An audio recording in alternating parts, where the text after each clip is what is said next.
Te pedí que no te fuera, que me escucharas un momento. Te pedí que no lo hicieras, por favor. Tú jamás me escuchaste. Te dije que escucharas un momento, que habían cosas que conversar.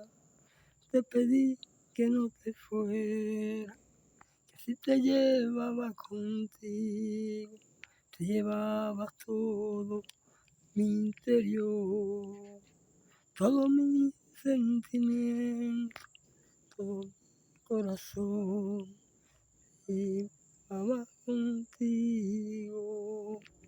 Te pedí que no te fueras, porque te destrozaba mi alma. Si tú no estabas en mis manos, era todo fracaso.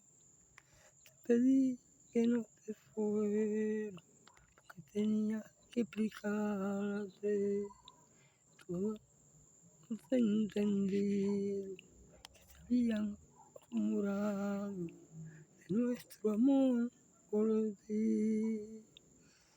No entendiste nada, me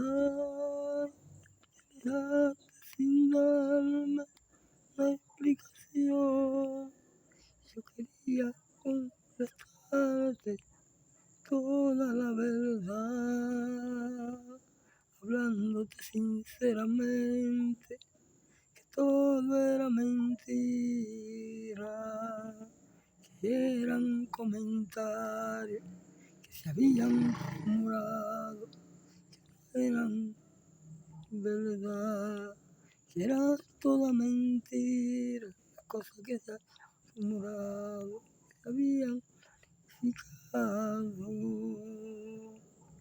Tú no quisiste entender y te fuiste sin darme explicación, llevándote contigo todo